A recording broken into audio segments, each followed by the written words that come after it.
so we still got quite a bit left here. Go. So, and we stopped right before that. Steroids and severe adverse effects. Remember we talked about that yesterday. But even though in that film they said that there's really no direct link, but I believe there probably is.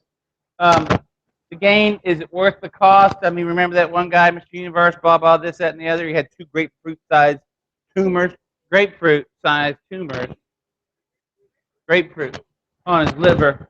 NCAA, they're illegal. UIL, they're illegal. Um, Olympics, NFL, pretty much everything is illegal. And I hope you took your notes from the video. All right, so let's talk about pregame meal. All right, pregame meal. We have that, right? Maybe y'all go on one of those away games. We went over to this place and we had pregame meal, right? All right. So if I've got a choice, and how about steak and eggs, baked potato with sour cream and butter, bread, green beans, iced tea for that meal, pregame, huh? Or how about grilled chicken, a dry baked potato, green beans, bread, water, and Gatorade? Now don't pick it just because it says Gatorade and one says iced tea.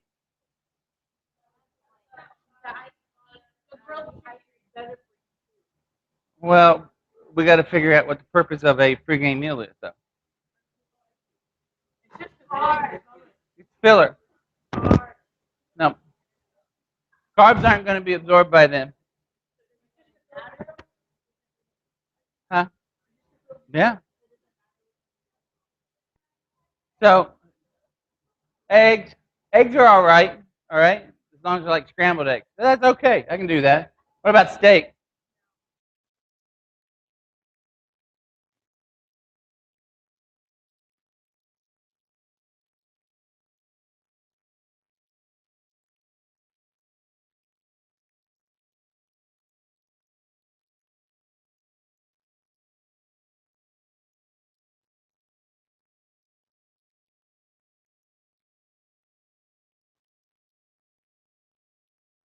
Steak. What's wrong with steak? A whole lot of protein. Not only that, protein takes longer to digest. But not only that, steak is pretty fatty. There can be. So if it's fatty, might upset somebody's tummy to where now they got to go see Mr. Bathroom. What about baked potatoes? Is that all right? Seems to be on both, doesn't it? But one's dry, and the other's got butter and sour cream. What's going to happen with those dairy products when you get out there and start getting hot? It could curdle a little bit. And I know, it's not a real great thing. Bread, that's great. Green beans, they're fine. What about iced tea? Is that fine?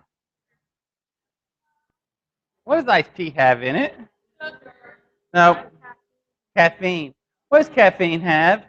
What is it? What is caffeine? It's a, we talked about this. Caffeine is a stimulant, but it's also it's a diuretic, which will dehydrate you, make you go pee. And you don't want to get rid of all of your fluids just because you're drinking caffeine. So the other one, grilled chicken, nice and dry baked potato. I mean, this is really boring stuff. Green beans, bread, water, or Gatorade, or both. So there's your pick. So keep away from dairy products. Keep away from caffeine. Increase your water intake. Why do you need to increase your water intake? One, you stay hydrated, but the other thing is that the adrenaline starts to get going a little bit. Once the adrenaline starts to go and your anxiousness starts to increase, you go to the bathroom more. So, I mean, if you're going to the bathroom more, you got to make sure that you fight that before then. What?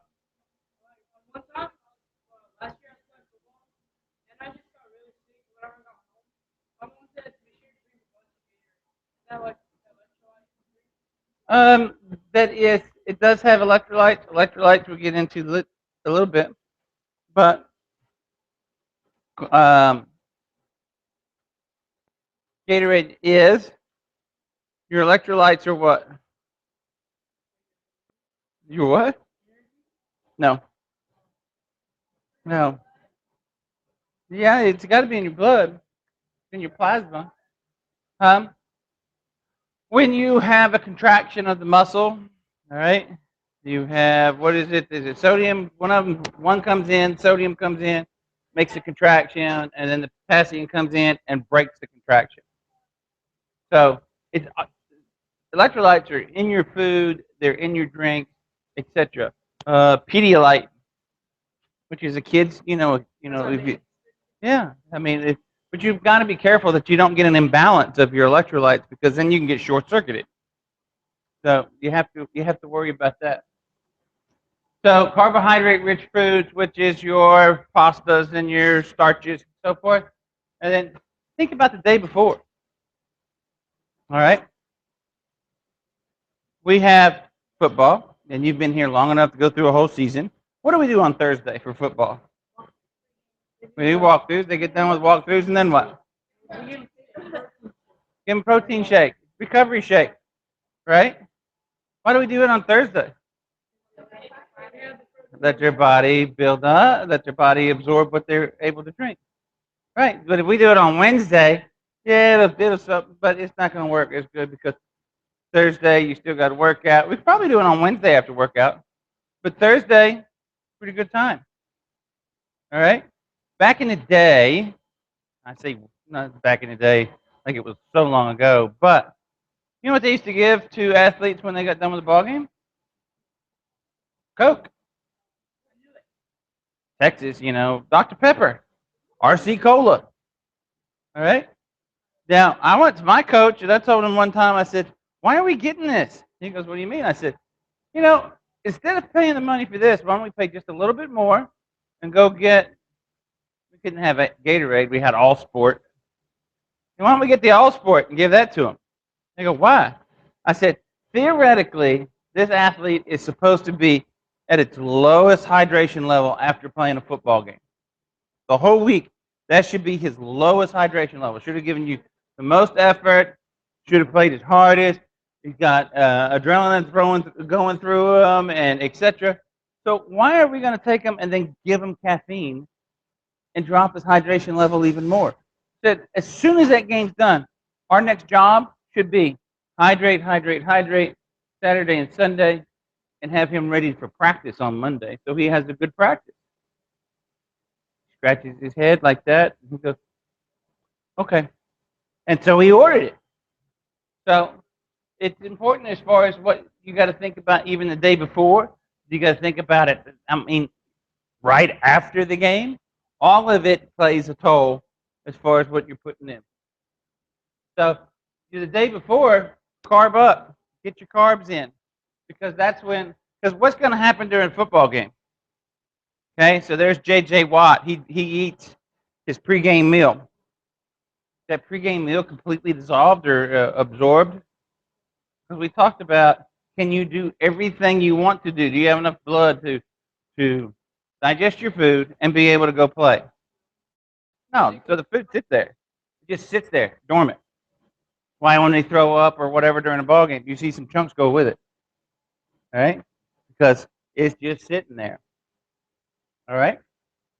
But the day before, they sleep, they're cruising real slow during the morning, getting all those nutrients, getting absorbed up, getting your glycogen stores to refill back to refuel. So do it the day before. All right, body mass, your body composition. Okay, so percent of lean body mass. How much of your body is actually fat, and how much is it lean? Okay, lean meaning not fat. And like you buy at the grocery store, you go get some lean beef, right? And it'll say on there like 93% and 7% fat. It would say 93.7. That's pretty lean. And then it got 85.15. And when you cook it, there's a big difference. It does have quite a bit more flavor per se to it, but there's a whole lot more grease in that pan when you get done cooking with that fat. Same with people. Look at this though. The average college female should be 20 to 25% of her body should be fat. The average college guy is 12 to 15%. Huh? That's what I want to know. Why do you need to have more fat?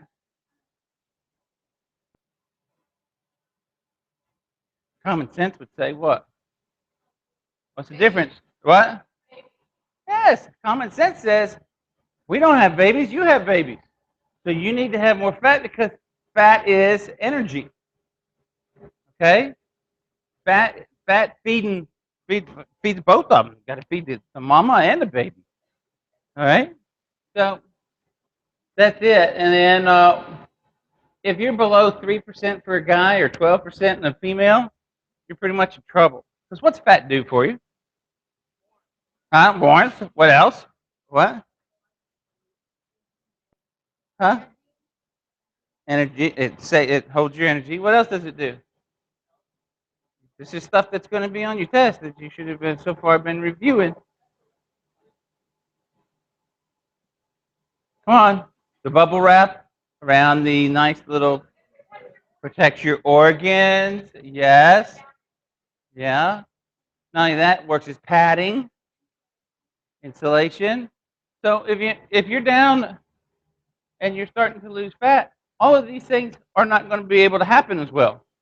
Right? So we had this one guy that played in college, and there was absolutely no way that he was 12% fat. I mean, no way. We'd play on Saturday, and then on Sunday he'd come in and he could hardly move because everything, all that fat that would necessarily be there to help with the cushioning and so forth, wasn't there. So every hit was bam, straight to muscle. So those muscles are getting beat up, not having any help.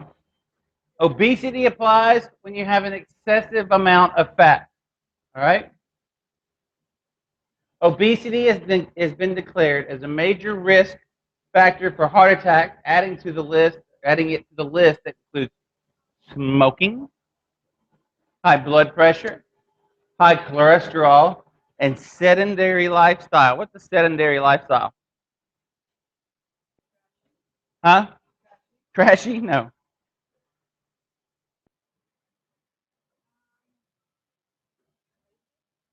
Lazy? Yeah. Doesn't have to necessarily be lazy. You could be pretty smart and work and work and work, but you're not moving. All right? Sitting behind that desk, doing everything on the stock markets on that deal. Never get up to walk around. Okay? You're a kid. You know, when I was a kid, we came home, all right? We'd take off our school clothes because we had school clothes and we had play clothes. So we had to put our play clothes on, and then we were out the door. So we're out the door at 3 o'clock, and we're not back in until the street light comes on.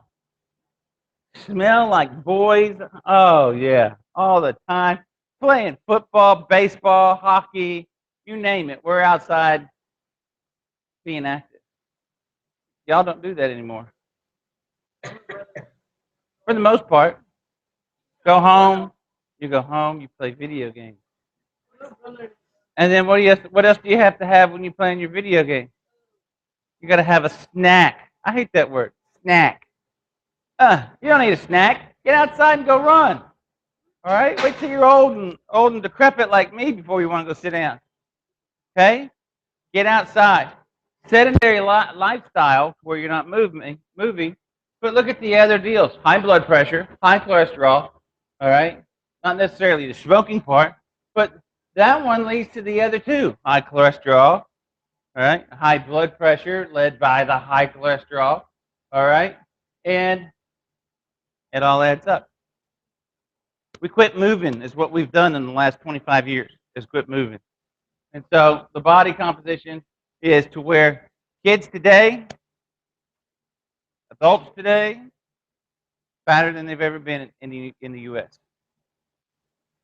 So, anyways, you need to know these. There's 3 different ways of measuring how much body fat you have.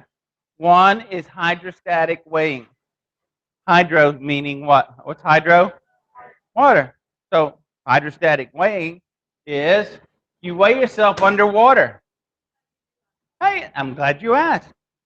All right. So what they'll do, they'll have a great big tank, and I'm talking a pretty good sized tank. Like, well, it's not so much this 10 by 10 square, but it's probably 5 by 5, filled with water, and there's a chair that's connected to a a great big scale. And so they put the person in there, they have them sit down, and they weigh it. And then they drop this chair into the water, and they tell you, take a breath. And once you get in underwater, what you have to do is let out all the air of your lungs, and they're going to count to like 10 or 20. It's not bad. All right? And then they're going to wait for the scale to stop, and they're going to weigh you again under the water. Now, the whole thing about it, though, is that lean body mass, muscle, bone, etc., weighs more than fat body mass. So they have a formula that says, oh, okay, well, you weighed this much, and now you weighed that much. Somebody else who might weigh the same, but then they weigh less because they float more from the fat, they're going to figure it out. Oh, you're fatter than he is. And I'd be saying, duh. All right, how about measurement of electrical impedance? Electrical impedance. What you do is you take one of those, it looks like a little electrode, like on the stim machine, and you put it down on somebody's ankle. You take the other one and you put it on their wrist. Okay? Now, one of them is sending the signal through, and the other one is picking up how much is coming off of the person. If they're fatter, less electrical current will be coming through this part down here. So let's say that we're working on 100 milliamps. 100 milliamps go in here. Let's say that it's supposed to be 80 milliamps to be 20% fat. Okay, next person comes on. It's at 70. So they're fatter because it's absorbing or not conducting the fat through the body, or conducting electricity through the body, because fat's not going to be as good as conducting. Not a great way of doing it. They've got scales. You can stand on the scale, and they've got a little handle on it, and you put one there and one there, and it's you don't feel it, but it's actually putting a little current through you, and it'll tell you your percent body fat. All right, the other one is skin fold thickness measurements. All right, somewhere in there we've got a set of calipers. They're pretty cool. All right, what you do is you find 3 spots on a woman. There's 3 spots for the woman, 3 spots for the guy. Okay, and grab and put the calipers on it, and you find out how much space in between the calipers are. You run it through that formula that they have for it, and voila. This 21, this is 18, this is 13. Okay, let's put that in. Okay, that's how much they figure that you are as far as body fat. The thing, where do we measure though? Keep turning that off. On a woman, you need to know these. Triceps. You know grandma, right? The old redneck, yeah, the old redneck lady driving down the road smoking Marlboro with her arm hanging out, and it's flapping on the door. That's where you're getting. That's where women get fat. It was right back here. So you're going to measure that. All right. I knew this one old lady though. I saw her. As a matter of fact, I saw it over in New Orleans. You know, she had quite a bit of fat then. She had quite a bit of fat right there, right? You know what her job was? Pressing hamburgers. Yep. She'd roll a piece of meat. She'd stick it there and squat it down, and they'd throw it on the grill. Huh? No. Yeah. Absolutely. The other one's the iliac crest, which is right there. Okay? And then on the thigh. Right there. Your iliac crest, and then on the thigh. So you would do it, you'd have to have some place to where you could put their foot up and have them relax. And you need to pull that, okay? Now, don't think that everything that you're pulling up is going to be fat. It's not. There's skin, but it's not all skin. There is fat. And we deposit fat in different places for each gender. For guys, where are you going to find it? One, the pectoral chest, right up here. Right there is where you're going to do it. All right? The other is on the thigh. The only one that's the same. And then the other one, the last one, is on your abdomen or your abdominal. Your abdomen. Your belly. Okay? So, methods to lose and gain weight. All right, we've already done this. We talked about it, and then everybody's turned this in, right? Your basal metabolic rate. Okay, so you got an idea of what your BMR is. So let's say it's 1,500 calories for you to stay the exact weight. That means this ride in the bicycle that you're doing doesn't count. You're burning extra. Walking to class, extra. Walking all through the school, talking, listening, the whole 9 yards. That 24 hours of your BMR is laying in bed, not even blinking your eyes. All right? That's how many calories it'll take to keep your body the way it is today. Now, what about all the extra stuff? Walking around, going to class. That's calories. Put a pedometer on and find out how many steps you go.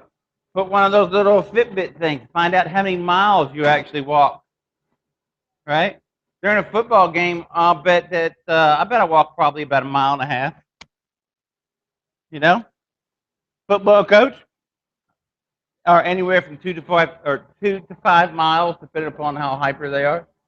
So 5 miles, that's 500 calories. So if that was you, now you're up to 2,000 calories. And if you eat 2,000 calories, you're going to stay the same. You eat 2,500 calories, you're going to start gaining weight. You eat less than 2,000 calories, you're going to lose weight. So you want to lose weight, huh? Plain and simple. You find out how many calories that you're going to consume, and you got to burn more than that. The best way, as we saw in George, is not to quit eating, because you're going to lose just water weight, and then it's going to come right back on you. And then it's going to be even more. So let's not do that. Let's do this. Let's get rid of 200 calories a day. Your body won't even know. All right? Get rid of 200 calories a day and exercise 300 calories. 300 extra calories. Now that's 3 miles. But go get your dog. Okay? Walk with your dog. Go find somebody else that says, hey, I'll walk with you. If you're walking and talking, you won't even realize that the time is gone. And as you get better, tell that person, say, all right, let's do this. Find out how long it took to do your 2 miles. Okay? Find out how long it took to do your 2 miles, and then just try to increase to where the next time you're out, you go 10 yards farther. The next time you're out, in that same amount of time, you go 10 yards farther. So you pick it up just a little more. Then in that same amount of time that you have to spend, you burn more calories because you've gone farther. What? Stretching. So the only good way is, you know what they say, diet and exercise. There's no pill that's going to be doing it, that's going to knock it out, etc. We got time. Eating disorders. Does anybody know anybody with an eating disorder? You do? I've known people. Matter of fact, there was a friend of mine. There's a friend of mine that his daughter had an eating disorder, and it's really a tough thing. You've got to address that quickly. Okay? It's a distorted thought of how you look. There was a girl that sat next to me in high school. She was nothing but literally skin and bone. Like her fingers, they were so skinny in between that the joints would just go around. Her fingernails were terrible because she didn't have enough nutrition to take care. Hair was brittle. She didn't eat enough nutrition to take care of her body. It was awful. And you got to be careful around these people because they're sneaky. They don't want to get called out on this. So a bulimic is somebody who will eat a whole bunch of food, right? And then they'll go hide somewhere and throw up. Watch this stuff on TV. You can watch it on the Discovery Channel and stuff. I was watching one time. This woman would go to like all-you-can-eat buffet because she didn't want to have to pay a whole lot. She would pound down thousands of calories. Then she'd go home. She'd go in the closet. I don't know why did she pick the closet because I guess it was out of the way from everybody. Instead of throwing up in the bathroom, because that's where people would expect you to, she would throw up in great big gallon Ziploc bags. And then she would, instead of like either, flushing it away, she would make sure she got it out and into the trash. mean, she's hiding this so well that she has a pattern that's way out of the norm of what you would expect.